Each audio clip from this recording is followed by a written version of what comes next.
The first time I saw Alara, my dog tried to kill her. That's not an exaggeration. Buster, my 70-pound chocolate lab, who'd never so much as growled at a squirrel, went rigid. His tail shot straight out. The fur on his back bristled like a wire brush, and a low, guttural sound rumbled in his chest, a noise I'd never heard from him before. It was a crisp October afternoon at the Northwood Dog Park, the air smelling of fallen leaves and distant wood smoke. I was throwing a slobbery tennis ball, and Buster was in his own personal heaven. Then she walked through the gate. She had 3 of them. Huskies. They moved with a fluid, predatory grace, a pack of gray and white ghosts against the backdrop of dying autumn colors. One had piercing blue eyes, the other 2 a startling, intelligent brown. They were beautiful, formidable animals, and they flanked her like a royal guard. She was tall, with a cascade of dark hair that the breeze kept trying to whip across her face. She wore a simple canvas jacket and worn jeans, but she carried herself with an impossible poise. Buster took one look at her and lost his mind. He lunged, his leash snapping taut in my hand, the force of it nearly yanking my shoulder from its socket. "Buster, heel, what the hell?" I grunted, digging my heels into the damp earth. He ignored me completely, his teeth bared, saliva flecking his jowls. The huskies fanned out, their bodies low, a silent, coordinated threat. But Alara didn't flinch. She just stopped and looked at Buster. She didn't say a word, didn't make a gesture. She just looked. Her eyes, a shade of green so deep they were almost black, locked onto my dogs. For a long, stretched-out second, the world seemed to go silent. I couldn't hear the other dogs yapping or the distant traffic on Route 9. There was only the tension, thick and heavy as mud. Then, the strangest thing happened. Buster's ferocious growl died in his throat, replaced by a high-pitched whine. He broke eye contact, his ears flattening against his skull. He whined again, a sound of pure submission, and sat down hard, tucking his tail between his legs. He looked up at me, then back at her, trembling. She finally smiled, a small, knowing curve of her lips. "He's just protective." Her voice was low and smooth, like honeyed whiskey. I was speechless, still trying to process what I'd just witnessed. "Protective? He thinks you're the goddamn Terminator. I've never seen him act like that." I gave Buster's leash a gentle tug. "Sorry about that. He's usually a big baby." "It's all right," she said, walking closer. Her huskies relaxed in an instant, their tense postures melting away as they started sniffing the ground. "I get it. Some animals are more perceptive than others." She knelt, not in front of Buster, but a few feet away, and held out the back of her hand. "My name's Alara, by the way." "Mike," I said. "And this is Buster, the world's worst guard dog, apparently." Buster, still whining softly, crawled forward on his belly and tentatively licked her hand. She stroked his head, her fingers moving through his fur with a practiced ease. "There now," she murmured, more to the dog than to me. "See? We're not so scary."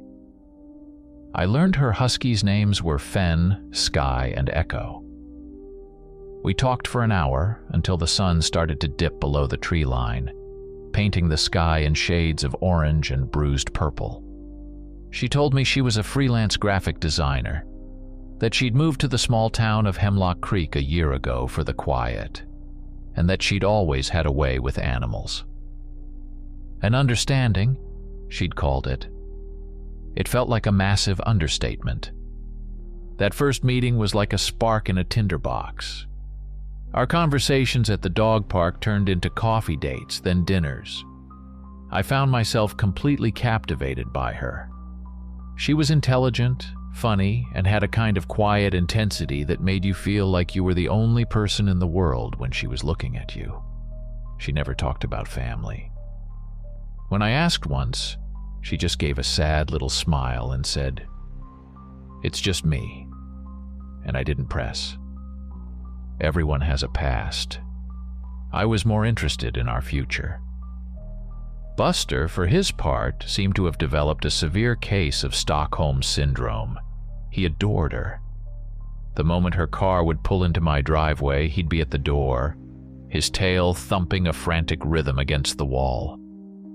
Yet, there was always a flicker of that initial fear, a deep-seated respect that bordered on awe.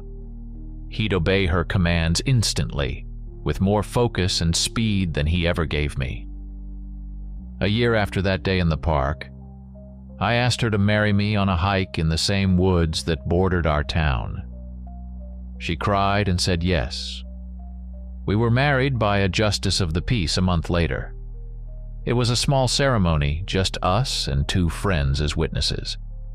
We bought a house on the edge of the reservation lands, a cozy 2-story place with a big yard and direct access to miles of dense forest. It was perfect. We were happy. Our 4 dogs became one strange, chaotic happy pack. Life felt settled, complete. I thought I knew everything I needed to know about the woman I loved. I was so devastatingly wrong. The first year of our marriage was idyllic. It was the kind of deep, comfortable happiness you read about in books, but never really expect to find. We settled into a rhythm, a life dictated by morning coffee, work, long walks in the woods with the dogs, and quiet evenings by the fire.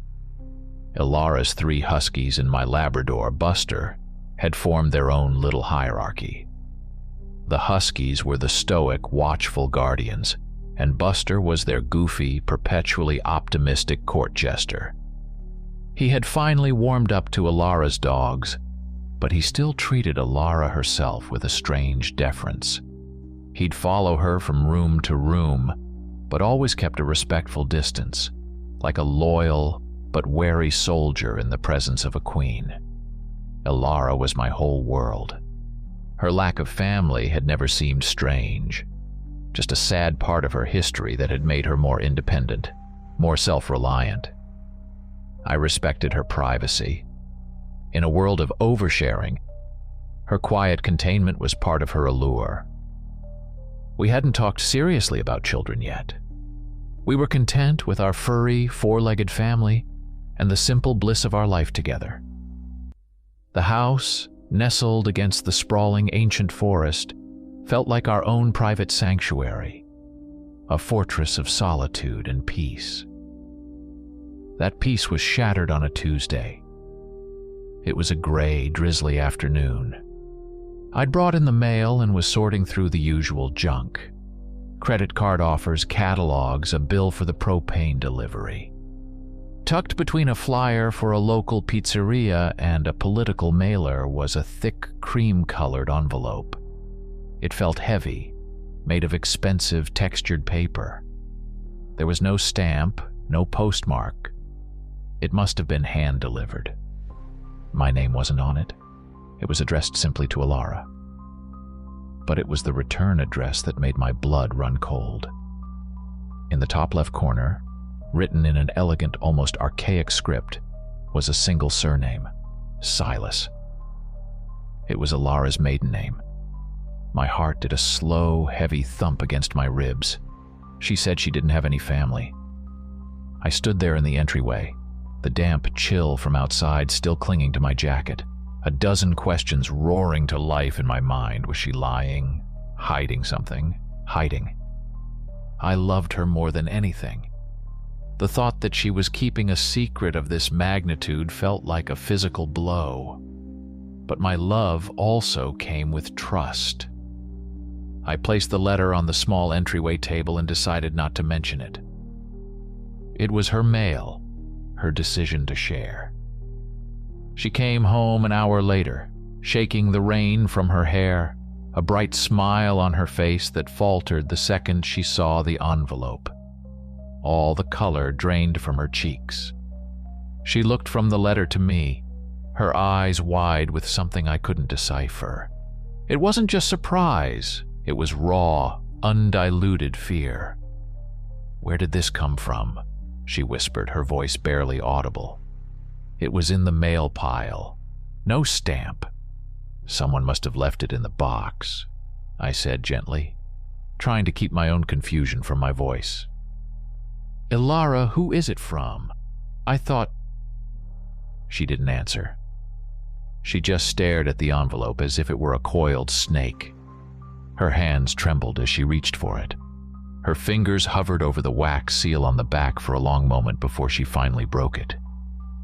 It was a deep crimson wax, stamped with an intricate design. With the seal broken, she gingerly slid the letter out. The paper inside was just as heavy as the envelope. There wasn't much text, just a few lines of the same elegant script. But dominating the center of the page was a hand-drawn symbol. It was a pentagram, but warped and vicious.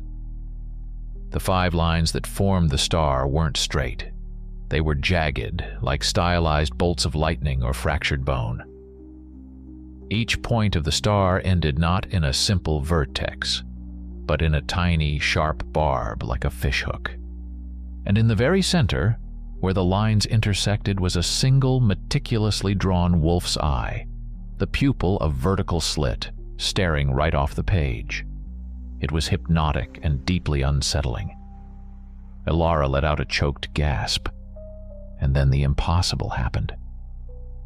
A flicker of cold blue light sparked at the edge of the paper. It didn't burn like a normal flame. It didn't consume or char. It was a silent, ethereal fire that danced along the edges of the jagged star, casting flickering, distorted shadows on Ilara's terrified face. She shrieked, a sound of pure horror, and dropped the letter as if it had electrocuted her. It didn't flutter to the floor. It hovered in the air for a split second, engulfed in that silent cobalt flame, before collapsing into a pile of fine gray ash that settled softly on our hardwood floor. There was no smoke, no smell of burning, no heat. One moment it was a letter, the next it was nothing. Ilara scrambled backward, tripping over her own feet and landing hard against the wall. She stared at the pile of ash, her breath coming in ragged, panicked sobs. The dogs, who had been quiet until then, erupted. The huskies began a series of low, mournful howls, while Buster cowered behind the sofa, letting out sharp, terrified barks. I rushed to her side, my own mind reeling, trying to make sense of what I'd just seen. Magic. A chemical trick. It didn't matter. All that mattered was Ilara, who was curled into a ball, shaking uncontrollably. "Ilara, honey, what was that? What the hell is going on?" I wrapped my arms around her, but she was rigid, unseeing. "He found me," she sobbed into her hands, her voice muffled and thick with terror. "Oh God, Mike, he found me." "Who found you? Your family? Ilara, talk to me." But she couldn't. She just kept crying, her body racked with tremors. I held her tight, trying to project a calm I was nowhere near feeling, my eyes fixed on the impossible pile of ash on our floor. The sanctuary we had built together had been breached. Something from her hidden past had reached out and set our peaceful world on fire. In the days that followed the incident with the letter, the woman I married disappeared. She was replaced by a phantom, a hollow-eyed stranger who haunted the rooms of our home. The easy laughter that used to fill our house was gone, replaced by a suffocating silence, punctuated only by the clicking of the dog's nails on the hardwood floors. Ilara moved with a furtive, nervous energy, her head constantly cocked as if listening for a sound only she could hear. She'd jump at the slightest noise, a floorboard creaking upstairs, the refrigerator kicking on, a branch scraping against the window in the wind. The vibrant, confident woman I knew had been consumed by a gnawing anxiety that seemed to radiate from her in palpable waves. She stopped sleeping. I'd wake up at 3 in the morning to find her side of the bed empty and cold. I'd find her in the living room, staring out the large picture window into the black, impenetrable wall of the forest, her arms wrapped around herself as if to hold her splintering pieces together. "We have to move," she said one night, her voice flat and devoid of emotion. "We have to sell the house, go somewhere else, a big city, somewhere we can disappear." The suggestion hit me like a physical blow.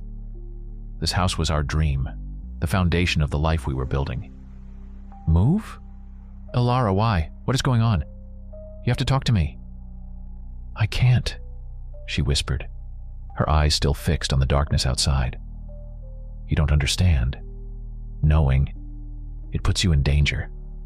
It's better this way." "Better than what? Living in fear of a letter?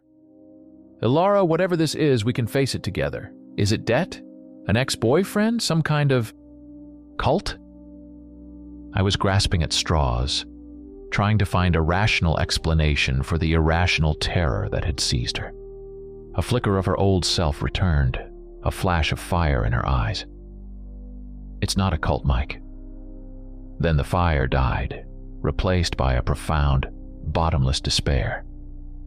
"Please, just trust me. We need to leave." I agreed. If leaving would bring her peace, we would leave. I started looking at real estate listings in cities hundreds of miles away, trying to picture us in a concrete high-rise instead of our house in the woods. But 2 days later, she changed her mind. "No," she said, her voice firm as she stood in the kitchen doorway. "We can't run. It's no use, he'd find us anywhere." "He? Who is he?" I asked, my frustration mounting. "Is it the person who sent the letter, your father?" She physically recoiled at the word, her face tightening into a mask of pain and anger.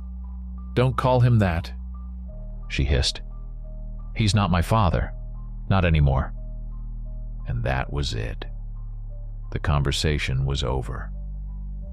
She retreated back into her shell of silence, leaving me with more questions and a growing dread that coiled in my stomach like a cold snake.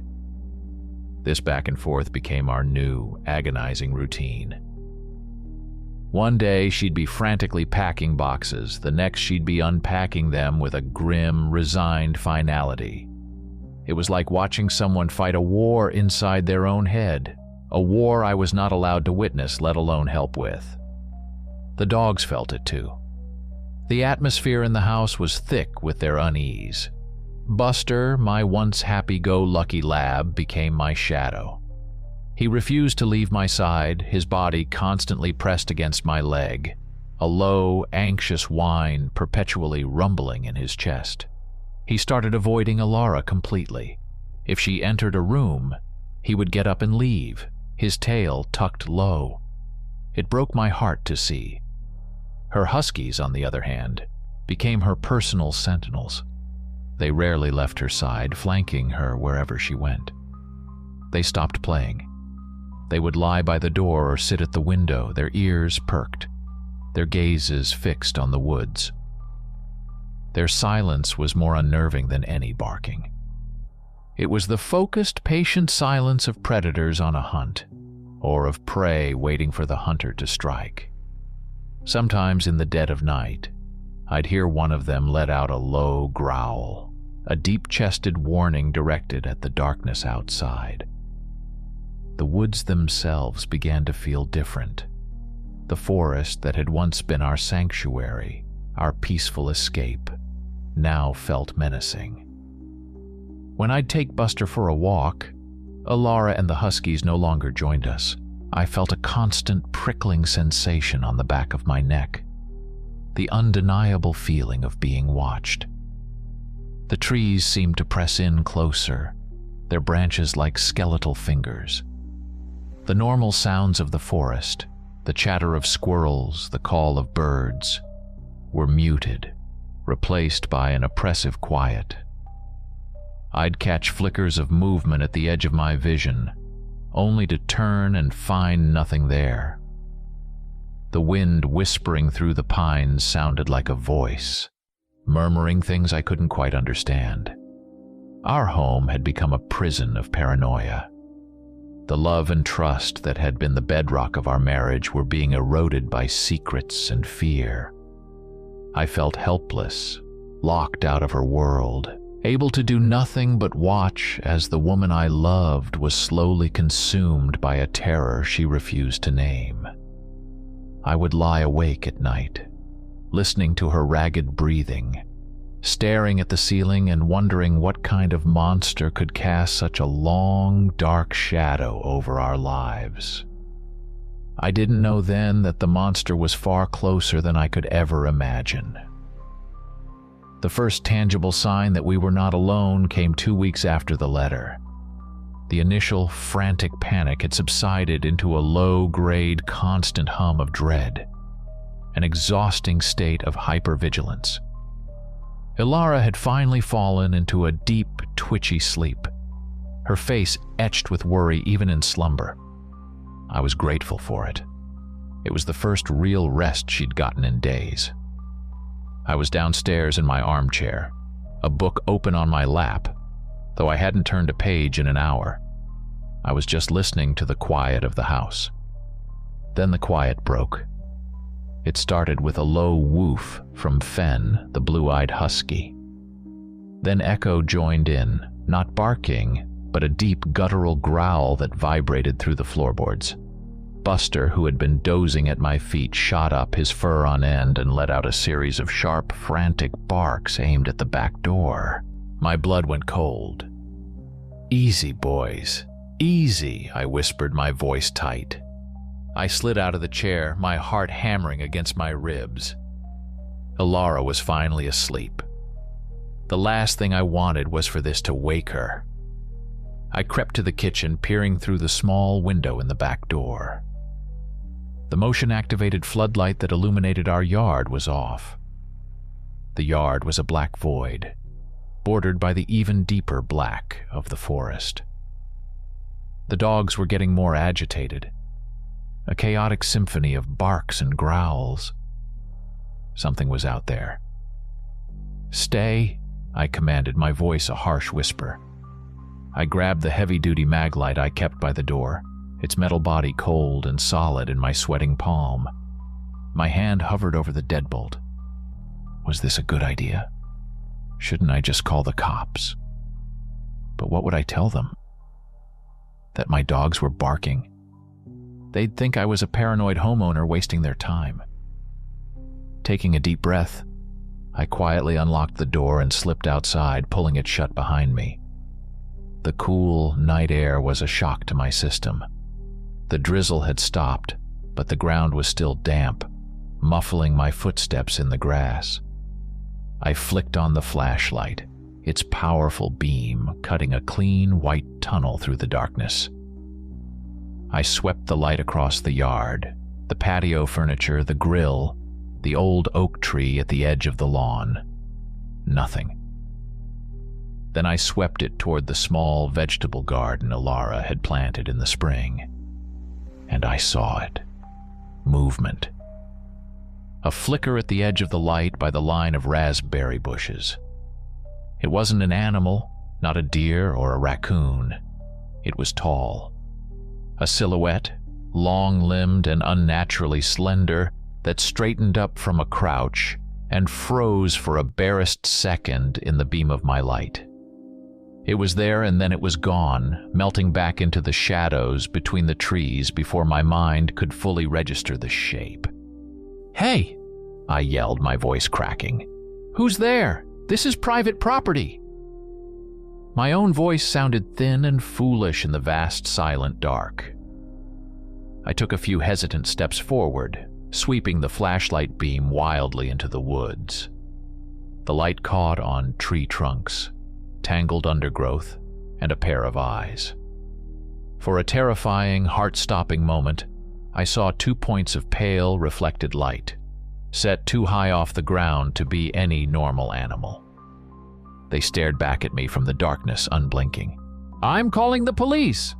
I shouted, my bravado a thin veneer over a rising tide of panic. The eyes vanished. There was a sound, not of footsteps, but of something impossibly fast moving through the brush.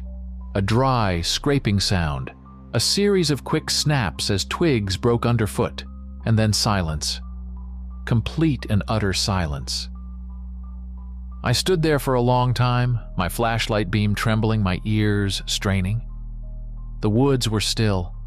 The dogs inside had gone quiet. The only sound was the frantic thumping of my own heart. Whoever it was, they were gone. I backed away slowly, never turning my back on the forest, and fumbled my way inside, locking the deadbolt and sliding the chain into place. I leaned against the door, my breath coming in ragged gasps. That incident marked a change.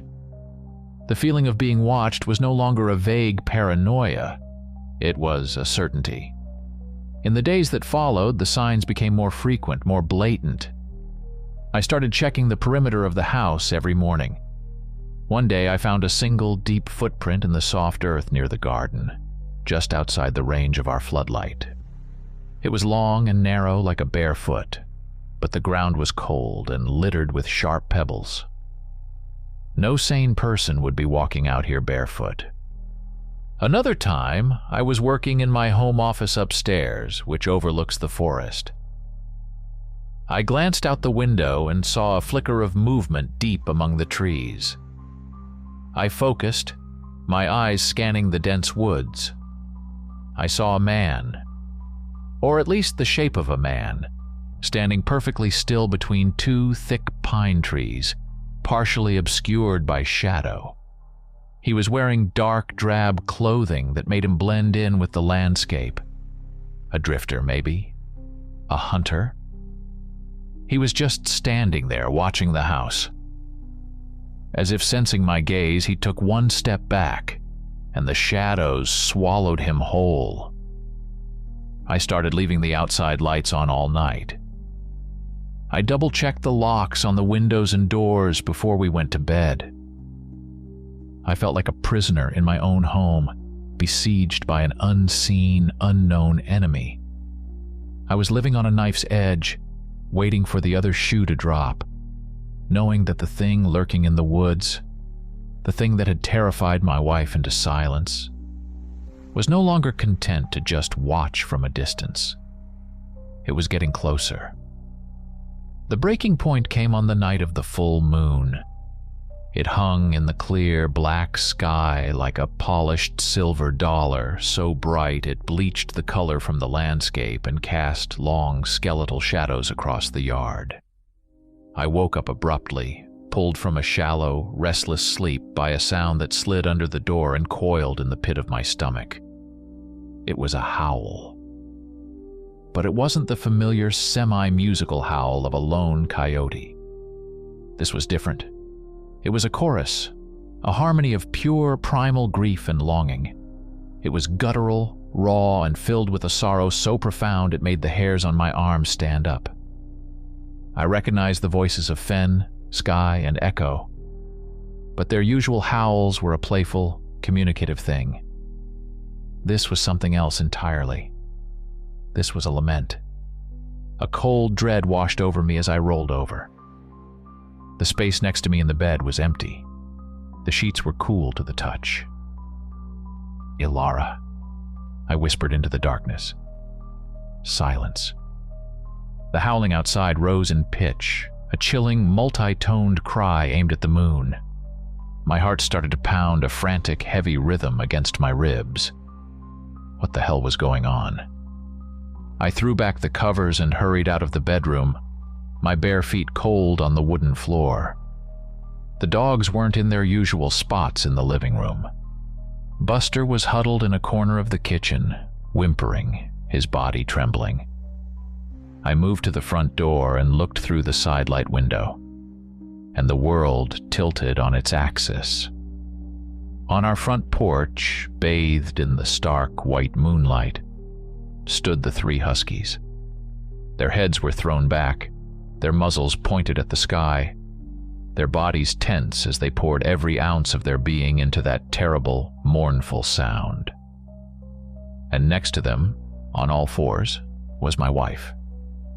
Her dark hair hung down, obscuring her face. Her body was arranged in a perfect, animalistic crouch on the wooden planks of the porch. Her head was tilted back at the same impossible angle as her dog's, and from her throat came a sound that was not human. It was a high, keening wail that wove itself into the husky's deeper tones, a sound of pure, untamed wilderness. It was the lead voice in their horrifying choir. My mind refused to process what my eyes were seeing. This wasn't real. It had to be a nightmare, a sleep-deprived hallucination. "Ilara?" I called out, my voice a strangled croak. I fumbled with the locks, my fingers clumsy and numb, and pushed the door open. The wave of sound hit me like a physical force. She didn't react. The huskies stopped howling the moment I stepped outside and turned to look at me, their eyes glowing in the moonlight. But Ilara remained locked in her trance, her sorrowful cry unwavering.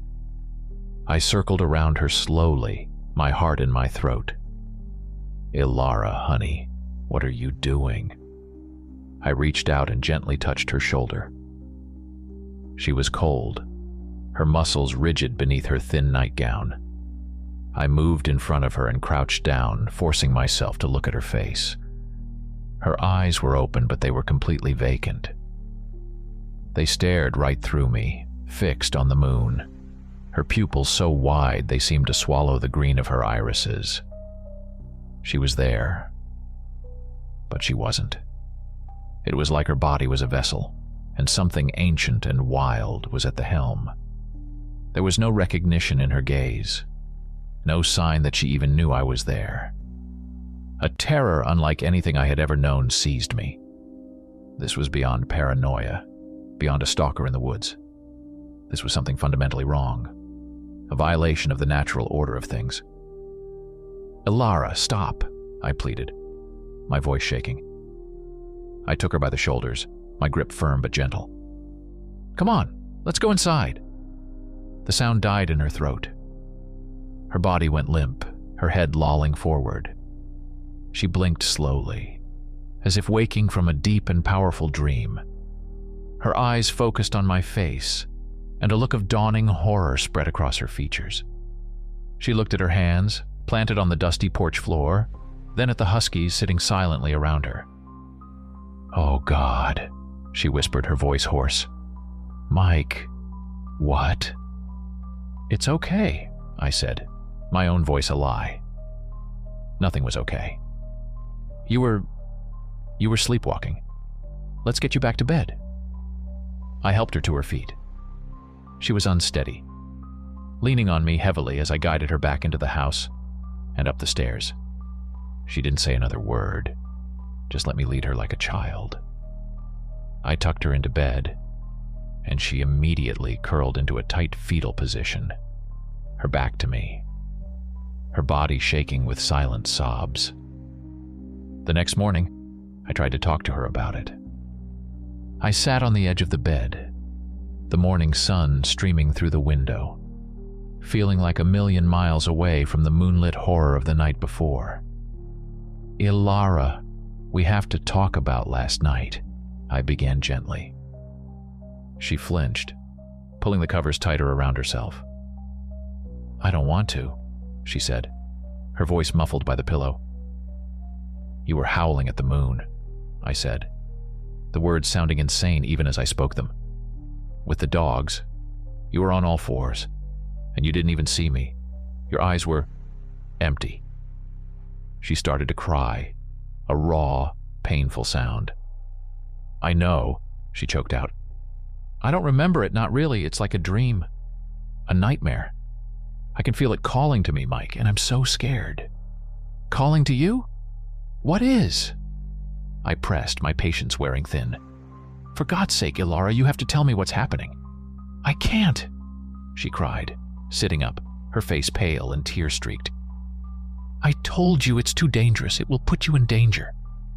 The argument went nowhere, dissolving into the same wall of secrets and fear. And I knew with a certainty that chilled me to the bone that it would happen again. The moon was still nearly full. I didn't know what I was going to do. I didn't know how to fight something that was already inside my own home, wearing the face of the woman I loved. 2 nights later, another letter arrived. This time, I was the one who found it, tucked into the mailbox flag when I went to get the morning paper. The same heavy, cream-colored envelope, the same elegant, archaic script, the same return address that now felt like a curse. Silas. My stomach clenched. I took it inside and placed it on the kitchen table without a word. Ilara saw it and froze. But this time, the raw terror was gone, replaced by a grim, weary resignation. The fight had gone out of her. She walked to the table, picked up the envelope, and tore it open with a steady hand. She pulled out the single sheet of paper. I braced myself for the impossible blue fire, but nothing happened. This letter was different. There was no symbol, just several paragraphs of that same flawless script. She read it, her face a pale, unreadable mask. Her eyes scanned the page once, then twice. A long, shuddering sigh escaped her lips, a sound of profound finality. Then she looked at me, her deep green eyes filled with a sorrow so immense it felt like I was drowning in it. Without a word, she folded the letter and held it out to me. "It's time you knew," she said, her voice quiet but firm. "You deserve to know what you're a part of." My hand trembled slightly as I took the paper from her. I unfolded it and began to read. "My dearest Ilara, I know you must hate me. My methods were abrupt. The awakening I forced upon you was brutal, and for that I am truly sorry. I would have given anything to allow you to continue your peaceful human life. You were happy. I saw it. But my hand was forced. The hunter knows where you are. He has found your sanctuary. I have been tracking his movements, and he is closing in. It is no longer a matter of if, but when. Fleeing is useless. His quarry is bound to him by blood and scent, and he will never stop. The only way to survive is to fight. The only way to fight is to be what you are. Your abilities were dormant, sleeping deep within you after so many years of living as a human. It was a mercy, a way for our kind to find peace in a world that has no place for us. But peace is a luxury we can no longer afford. The ritual of the first letter was necessary to shatter that dormancy, to reawaken the blood of your ancestors that flows in your veins. The howling, the connection to the pack. It is your true nature reasserting itself, fighting its way back to the surface. I am sorry you had to experience it alone and in fear. I am coming, but I may not be there in time. You must be ready. You must accept the change, embrace the strength it gives you. He will not show you mercy. I have always loved you. I hope one day you can forgive me. Father, I read it 3 times, the words blurring together. Awakening? Hunter? Blood of my ancestors? It sounded like the plot of a fantasy novel. I lowered the letter and stared at Ilara, my mind a whirlwind of confusion. What is this? What does he mean? Be what you are. She didn't look away. The tears that had been her constant companions for weeks were gone. In their place was a steely resolve. He means exactly what he says, Mike. She took a deep breath. My family, our bloodline is old, very old, and we are not entirely human. We have an enemy, a rival clan, a family of hunters who have dedicated their existence to eradicating us. They've been at war for centuries. It's a curse or a gift, depending on how you look at it. We can change. I just stared at her, waiting for the punchline. Change? Into what? Into a wolf, she said, her voice dropping to a whisper. A werewolf, not like in the movies. We don't lose our minds. We can control it, change at will, but only if the ability is active. When one of us chooses to live a human life for a long time, to suppress the other side, the ability goes dormant, it falls asleep. I was dormant. I was, for all intents and purposes, human, happy. A bitter, hysterical laugh escaped my lips. A werewolf? Alara, that's insane. You've been under so much stress. This father of yours is a lunatic. He's brainwashed you. He's not a lunatic, she said, her voice cutting through my denial. He's what I am. That first letter he sent, the one with the symbol, it was a ritual, a spell. It was designed to violently awaken my dormant side, because the hunter is close. That's why I've been different. Why I howled at the moon. My instincts, my other nature, it's clawing its way out. My father knew it was the only way I'd stand a chance. My head was spinning. Werewolves, hunters, ancient bloodlines. It was too much. It couldn't be real. It had to be a delusion, a shared psychosis brought on by a stalker who was playing cruel, elaborate mind games. I don't believe you, I said flatly. There's a man out there, a dangerous man who calls himself a hunter, and he's after you. Your father is a fanatic who's dragged you into his paranoid fantasy. That's what's real. A sad smile touched her lips. I know it's hard to accept. She looked down at her hands. I don't want to change in front of you, Mike. I don't want you to see it. Not unless I have to.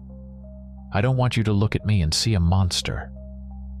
Her eyes met mine again, and they were filled with a terrible, heartbreaking sincerity. This is your choice now, she said, her voice thick with emotion. This is my fight, not yours. You can leave right now. Take Buster and go. I won't blame you. I would never ask you to face this. I love you too much for that. I am a monster, and you have every right to run. I looked at her, at the woman I loved more than life itself. She was terrified, cornered, and convinced she was something from a fairy tale. Monster or not, delusion or not, she was in danger. A very real physical danger was coming for her, and the thought of leaving her to face it alone was unthinkable. I stepped forward and took her hands in mine. They were cold as ice. I'm not going anywhere, I said, my voice hoarse. I don't believe in werewolves, Alara, but I believe you. I believe that you're in danger, and I'm staying. Whatever is coming, we face it together. I was staying to protect my wife from a madman. I had no idea I was about to go to war with a nightmare. The decision to stay was one thing. Preparing for what was coming was another. My disbelief in the supernatural parts of Alara's story gave me a strange, practical focus. I wasn't preparing for a monster. I was fortifying our home against a very human, very dangerous threat, a determined, fanatical killer. The next morning, I drove into town. My first stop was a gun shop. I walked out an hour later with a pump-action Mossberg 500 shotgun and 4 boxes of 12-gauge buckshot. The weight of it in its case was sobering, a heavy, cold piece of reality. I'd hunted with my dad as a kid, but I hadn't held a firearm in 15 years.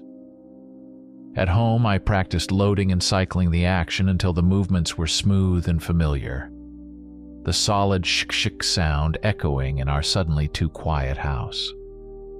My next call was to a 24-hour security company. I paid an exorbitant fee for a rush installation. Within a day, our house was bristling with technology. Motion sensors on all the windows and doors, high-definition cameras covering every angle of the exterior, feeding a live view to a monitor I set up in the living room.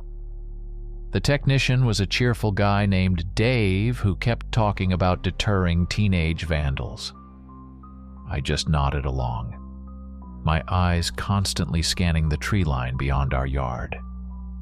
While I focused on physical defenses, Ilara prepared in her own way. She had withdrawn into herself, but it was no longer the frightened, anxious retreat of the past few weeks. This was different. It was a focused, almost meditative state. She spent hours sitting cross-legged on the floor of our spare room, her eyes closed, her breathing slow and even. She ate little but drank copious amounts of water. There was a new stillness about her, an unnerving calm. It was the calm of a soldier before a battle, a predator gathering its strength. The air around her seemed to crackle with a low-level energy, a coiled tension that made my skin crawl. The dogs were a living barometer of the approaching storm. Buster was a wreck. He stuck to me like glue, a 70-pound shadow of trembling fur. The sound of a car door slamming down the street would send him scrambling under the table. He wouldn't go near the back door, and he whined constantly, a low, miserable sound of pure dread. The Huskies, however, were transformed. Their stoic vigilance had sharpened into a palpable, lethal intensity. They no longer rested. They patrolled. A constant, silent circuit from the front door to the back, their heads low, their gazes sweeping the perimeter. They ate what Ilara gave them with a quick, business-like efficiency, their focus immediately returning to the windows, to the woods. They were a pack on a war footing, and their silent, coordinated movements were more terrifying than any barking. They knew. They could feel it in the air, taste it on the wind. The enemy was close. The feeling of being watched intensified. It was no longer a subtle, prickling sensation. It was a heavy, oppressive weight. I'd be working in my office and glance at the security monitor to see a flicker of motion at the edge of the woods, a shadow that didn't quite match the trees around it. Once, I watched on the screen as a trio of deer burst from the forest and sprinted across our lawn as if fleeing for their lives. A moment later, at the exact spot they had emerged from, the camera feed distorted for a second, a brief wash of static and rolling lines before clearing up. There was nothing there, but something had been. I took to sleeping on the couch in the living room, the shotgun leaning against the wall beside me, the security monitor casting a ghostly monochrome glow on the opposite wall. Ilara stayed upstairs. We were in the same house, but a universe apart. She was preparing her spirit or her other side, and I was preparing my barricade. I had moved a heavy oak bookshelf in front of the back door and a large armchair to block the hallway leading from the kitchen. It wasn't much, but it would slow someone down, give me a precious few seconds. Every night, the house settled into a tense, waiting silence. The only sounds were the ticking of the clock, Buster's anxious whimpers, and the almost inaudible padding of the Huskies on their ceaseless patrol. The air grew thick and heavy, charged with an ozone-like energy. The woods outside our windows were no longer just a forest. They were a waiting maw, a dark stage upon which a terrible play was about to unfold. I sat in the darkness, sipping cold coffee, my hand resting on the cool steel of the shotgun. I told myself I was waiting for a man, a killer, a fanatic, but a man.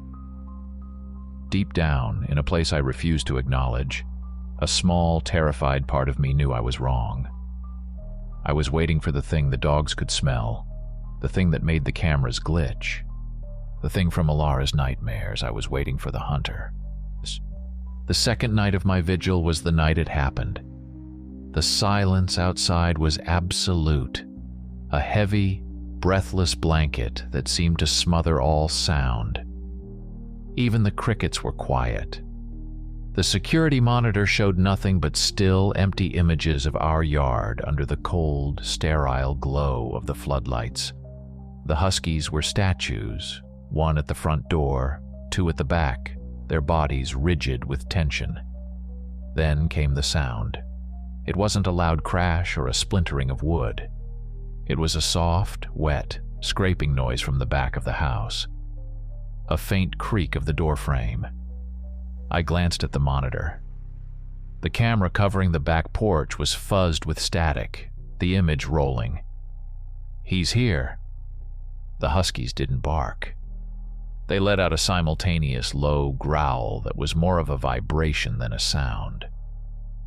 Buster, whimpering in the corner, fell silent, pressing himself flat against the floor. My heart hammered against my sternum like a trapped bird. I grabbed the Mossberg, my knuckles white, and crouched behind the overturned love seat I'd positioned as a makeshift barricade.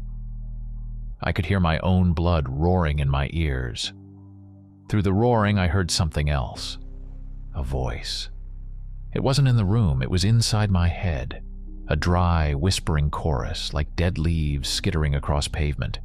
Hungry, so cooled, flesh and bone. My mind recoiled. A trick of the nerves, a product of fear and no sleep. It had to be.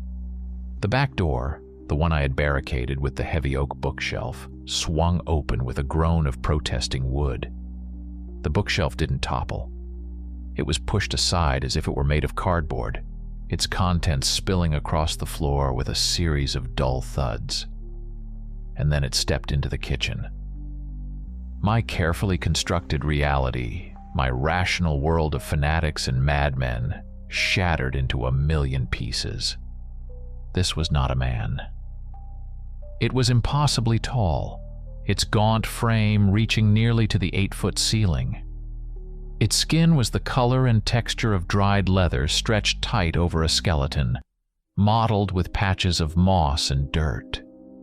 Its limbs were too long, its movements jerky and unnatural. But the head was the epicenter of the nightmare. Atop its thin, sinewy neck was the bleached white skull of a deer, the antlers a cruel, branching crown that scraped against the door frame as it entered. In the empty sockets of the skull, 2 points of faint phosphorescent green light glowed with malevolent intelligence. It paused in the doorway, its head swiveling, taking in the room. A low, chittering sound, like 1,000 insects, emanated from it. The smell hit me then, a foul miasma of damp earth rotting meat, and a sharp, metallic tang like old blood. Buster let out a terrified yelp and bolted, scrambling up the stairs and out of sight. The Huskies, however, stood their ground for a moment. A wall of gray fur and bared teeth. Then the creature took a step forward, and their courage broke. With panicked yelps, they turned and fled, squeezing past the barricade to cower in the far corner of the living room. Their primal, animal terror was more convincing than anything my own eyes were telling me. The creature, the Wendigo, my mind screamed, dredging up half-forgotten campfire stories, turned its glowing eyes toward me. The whispering in my head intensified. So warm, so full of life. We will feast. I raised the shotgun, the front sight trembling in my grip. My whole body was shaking, but a cold, desperate resolve settled over me. "Get out of my house," I breathed, the words barely a whisper. The creature tilted its antlered head, a gesture of morbid curiosity. It took another slow, deliberate step into the room. I fired. The roar of the 12-gauge was deafening in the confined space. The buckshot tore into the creature's left arm, shredding the leathery skin and snapping the bone with a sickening crack. Black, viscous fluid, thick as tar, splattered against the wall. The thing let out a shriek, a sound that was not of this world. It was a high-pitched, grating scream of fury and pain that vibrated in my teeth. The whispers in my head turned into a singular, deafening roar of rage. It didn't fall. It didn't retreat. It charged. It moved with an unnatural, horrifying speed, its long legs eating up the distance between us in a blur. I fumbled to cycle the action, the shock of the pump sounding pathetic against its scream. I wouldn't be fast enough. This was it. I was going to die. Suddenly, a blur of motion exploded from the top of the stairs. It was a guttural snarl of pure rage, a sound that shook the very foundations of the house. I caught a fleeting glimpse of Ilara, her eyes blazing with a golden light, her face contorted in a feral mask.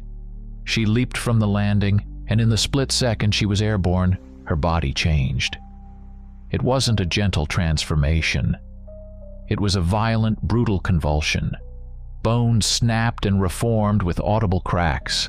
Skin tore and was replaced by a thick coat of dark, silver-tipped fur. Her scream of rage deepened into the roar of a massive predator. She hit the floor not as a woman, but as a wolf. She was huge, easily the size of a grizzly bear. A sleek engine of muscle and fury. She was larger than her huskies. Her form more powerful, more primal. She landed between me and the advancing Wendigo, her claws gouging deep furrows in the hardwood floor. The Wendigo skidded to a halt, its glowing eyes fixed on the massive wolf. The two nightmares faced each other in my living room, a standoff between ancient enemies. The Wendigo shrieked its challenge, and Ilara answered with a deafening roar that promised death. Then she sprang. The battle for my home, for our lives, had begun. The wolf and the demon clashed in a whirlwind of claws, teeth, and antlers. And that's when I heard the gunshot from outside. A deafening crack of a high-powered rifle. Ilara's wolf form cried out, a sharp yelp of pain, and stumbled, a dark patch spreading rapidly on her flank. "No!" I screamed, my voice raw with terror and rage. My world narrowed to the sound of Ilara's pained cry. The battle in my living room, the impossible creature with the deer skull, it all faded into the background. I scrambled out from behind my barricade, shotgun in hand, and threw open the front door, plunging into the cold night. The floodlights cast a harsh, sterile glare across the lawn. Standing at the edge of the driveway, just beyond the reach of the light, was a figure.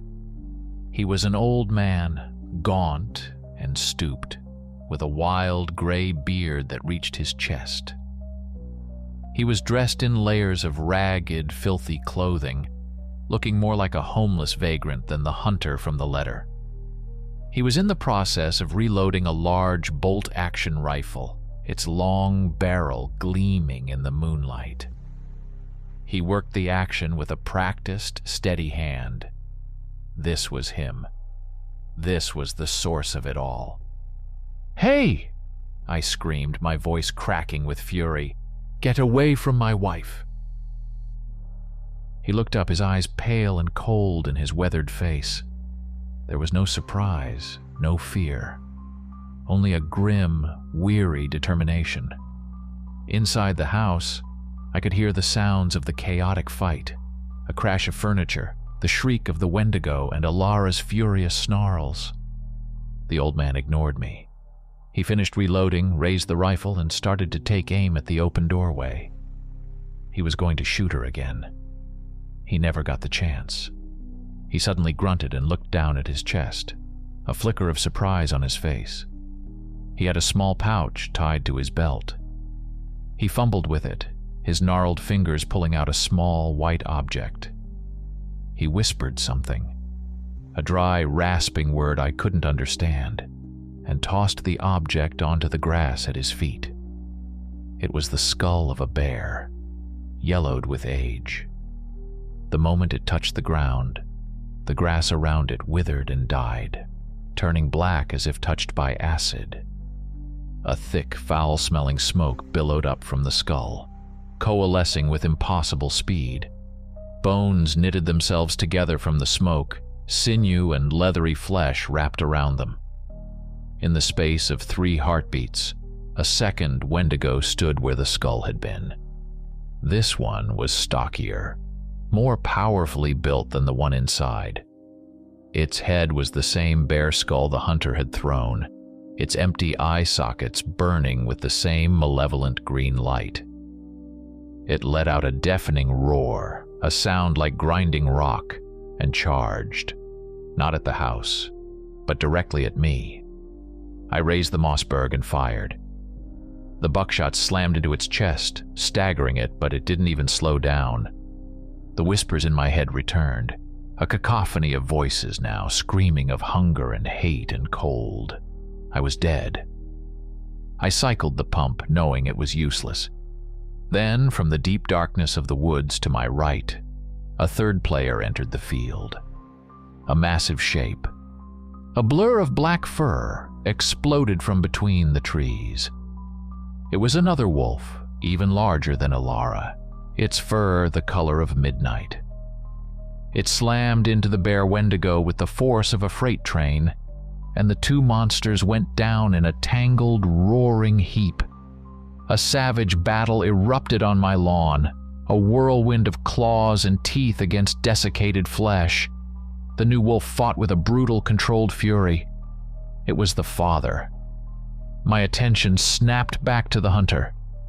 He was ignoring the fight, his focus entirely on the house, on Alara.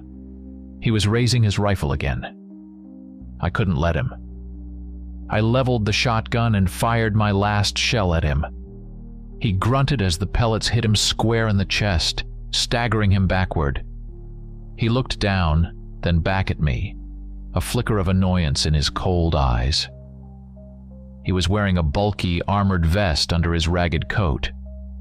It had saved him. He dropped the rifle and drew a long, wicked-looking knife from his belt, its blade dark and serrated. He started walking toward me, a grim smile on his lips. "You should have run, boy," he rasped. Suddenly the larger wolf let out a triumphant roar.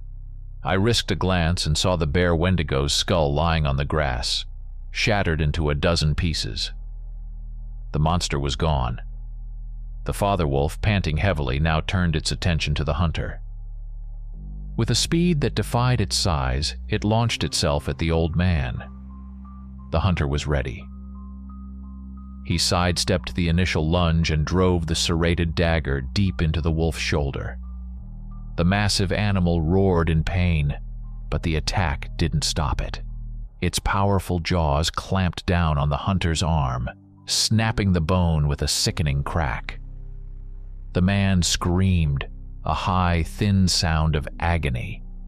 He tried to stab the wolf again with his other hand, but the animal was too strong, too fast. It shook its massive head, tossing the old man around like a rag doll before its jaws found his throat. There was a wet, tearing sound, and the hunter's screams stopped abruptly. The great black wolf dropped the limp body to the ground, its muzzle dripping with blood. It was wounded, limping heavily, the dark knife still embedded in its shoulder. I didn't wait. I ran back into the house. The living room was a wreck. Furniture was overturned, lamps shattered. In the center of the room, on the floor, was the deer skull, intact. The creature itself was gone. Lying near the fireplace, curled up and trembling, was Alara.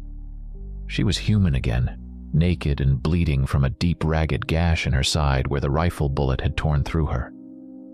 "Mike," she whispered, her voice weak. I ran to her, stripping off my jacket to cover her. "I've got you," I said, my voice thick. "It's over. It's over." I lifted her into my arms. She was light, too light. As I carried her toward the front door, I saw the great black wolf standing on the porch. It looked at me, its intelligent eyes meeting mine for a long moment. It was an expression of gratitude, of trust. Then it turned, grabbed the hunter's body by the collar of his coat, and dragged him off into the woods, disappearing into the darkness from which it came. The nightmare was over. I had to get my wife to a hospital. The emergency room was a world of sterile white walls and beeping machines, a jarringly mundane reality after the supernatural chaos of the night. Ilara was rushed away from me, her pale face a stark contrast to the blood-soaked jacket I had wrapped around her. I was left in a waiting room that smelled of antiseptic and stale coffee, my own clothes splattered with her blood and the black tar-like fluid of the Wendigo. I told the doctors and later the police a carefully curated version of the truth. I said we were attacked by a deranged man, a home invader. I described the hunter perfectly: the wild beard, the ragged clothes, the cold, dead eyes. I told them he had some kind of accomplice, but that they had fled into the woods. I mentioned the gunshots, the fight. I left out the parts about deer skulls, transformations, and ancient wolf spirits. They called it a home invasion gone wrong, and labeled the attacker a transient or a survivalist nut. They searched the property, found the broken door, the wrecked living room, the shotgun shells, and the deer skull. They labeled the skull some kind of bizarre ritual paraphernalia and took it away in an evidence bag. They found no bodies, no blood trails other than Ilara's and mine. The forest had swallowed all the other evidence. They saved her. The bullet had torn through her side but missed any vital organs. They said she was lucky. The deep, ragged claw marks they found on her they attributed to a fall during the struggle. I just nodded. A day later, while Ilara was still recovering, I went back to the house to retrieve some things for her. The police tape was still up, a garish yellow violation of our home sanctity. As I walked up the driveway, I saw him. He was sitting on the porch steps looking out at the woods. He wasn't a giant wolf anymore. He was a man, probably in his late 50s, with a weathered face, sharp, intelligent eyes the same shade of green as Ilara's, and a powerful build. His dark hair was streaked with gray. His arm was in a sling and he wore a clean, simple denim shirt and jeans. He looked like a tired rancher, not an ancient creature of the night. I stopped a few feet away, my hand instinctively going to my pocket where my car keys were. He looked at me and his eyes held no malice, only a deep, profound exhaustion. "Michael," he said. His voice was a low baritone, calm and steady. "I am Alistair, Ilara's father." I didn't know what to say. I just stood there. "Thank you," he said simply. "You stood your ground. You fought for her when you had every reason to run. Most men would not have done that." "She's my wife," I said, the words feeling inadequate. He nodded slowly. "I know. I never wanted this life for her. Our line, the Silases, and their line, the Corvians, the Hunters.